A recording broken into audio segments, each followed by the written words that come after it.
8h24 dans quelques minutes, c'est François Hollande qui sera l'invité politique de Jean-Jacques Bourdin jusqu'à 9h et vous pourrez agir sur toute l'actualité à 9h bien sûr au 0826 300 300 comme par exemple un ministre de la Justice devant la justice pendant 10 jours. Alors certains disent que Emmanuel Macron n'aurait pas dû conserver Éric Dupond-Moretti, en tout cas au moins pendant ce procès pour prise illégale d'intérêt. Éric Revel.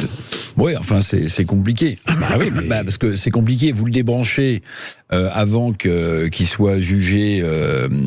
Vous reconnaissez qu'il est coupable avant la lettre des chefs d'inculpation qui lui pèsent au-dessus de la tête. Vous le débranchez pas, il est condamné. Vous êtes obligé de le virer. Moi, je voyais pas de bonne solution. Non, ce qui est absolument incroyable quand même. C'est que le fait que Dupond-Moretti soit devenu ministre de la Justice, à mon avis, il y a une erreur de casting dès le début, non pas sur ses compétences, mais parce qu'en fait, Dupond-Moretti, c'est un ténor du barreau, c'est un avocat. Or là, quand vous êtes ministre de la Justice, vous devez. Mais au début, vous avez besoin de personnalité aussi dans un gouvernement. C'est pour ça qu'Emmanuel Macron est allé le chercher et la garder finalement. Oui, mais au début, Dupond-Moretti n'a pas compris quel était le rôle du ministre de la Justice, me semble-t-il.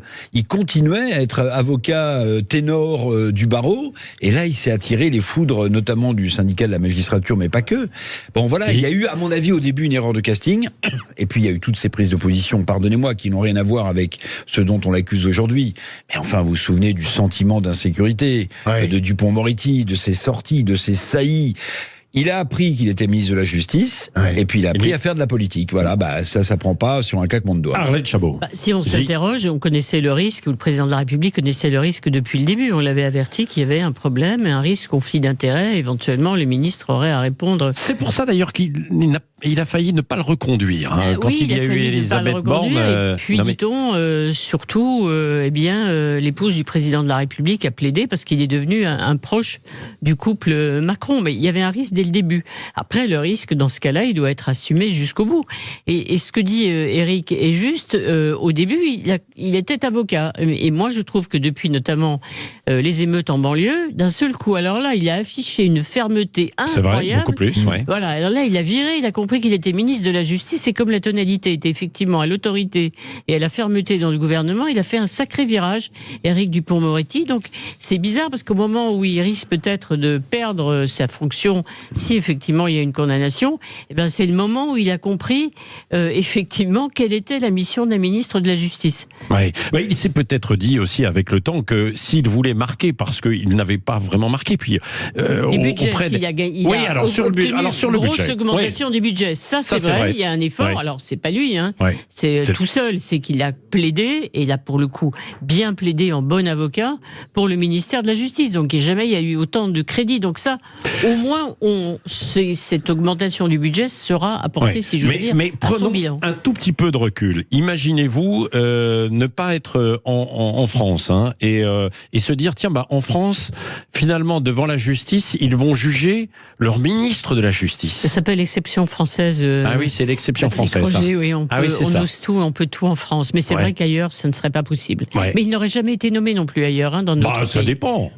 Pourquoi Connaissant le risque, et peut-être que le gouvernement ou le président de la République n'aurait pas pris ce risque. En tout cas, on va suivre ce procès. Et on va suivre également aujourd'hui le début du projet de loi examiné sur l'immigration au Sénat, avec des patrons qui sont assez discrets, Éric Revel, sur les secteurs en tension. Et ils ne s'expriment pas beaucoup, les patrons là-dessus. Mais ils ont besoin de cette main-d'œuvre et en même temps... Oui, ça dépend des secteurs, mais la difficulté, je pense, pour les organisations patronales, CPME ou MEDEF à s'exprimer sur un sujet comme celui-ci, c'est reconnaître que des patrons, qu'on va appeler peu scrupuleux, ont recours et depuis longtemps à une main-d'œuvre illégale.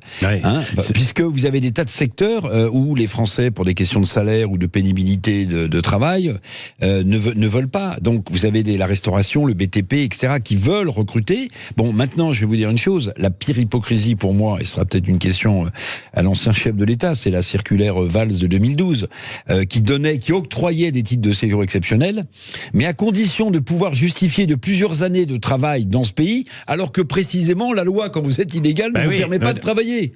Bon, donc il faut en sortir quand même d'une façon ou d'une autre, mais aussi je comprends ceux qui disent que c'est un formidable appel d'air, puisqu'on finit toujours par régulariser ceux qui sont en situation illégale. Ouais, et puis il y avait Paul qui était avec nous, un auditeur tout à l'heure, qui disait mais moi je comprends pas. Aujourd'hui, il y a quand même entre 5 et 7 millions de ce que vous disiez aussi. Bien sûr, il y a 5 millions de gens qui sont au chômage quand même. Ouais, bon, alors, évidemment. Ah oui, alors, mais on va pas les contraindre. Si vous dites on va les contraindre à occuper, on leur paye le chômage, on régularise des immigrés, ce qui n'est pas scandaleux pour ceux qui travaillent depuis longtemps. Il y aura des critères, c'est pas... Notamment dans ces secteurs de la restauration. Voilà.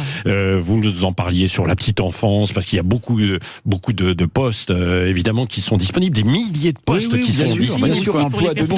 Pour les personnes âgées, oui. À propos de personnes âgées, 50%, c'est un chiffre, c'est en une de Midi Libre ce matin, 50% des directeurs d'EHPAD veulent quitter leur poste aussi. Alors bon, on se demande en fait pourquoi. C'est vrai que c'est compliqué, il y a de plus en plus de difficultés pour gérer en fait les EHPAD, mais tout de même c'est assez affolant ce chiffre. Allez, dans un instant, c'est François Hollande, l'invité exceptionnel de Jean-Jacques Bourdin, jusqu'à 9h. Passez une très bonne journée, heureux de vous retrouver en tout cas sur Sud Radio. Nous sommes le lundi 6 novembre et qu'on se dit c'est la Saint-Bertie. N'oubliez pas, autour de vous, bien sûr, il est 8h. Sud Radio.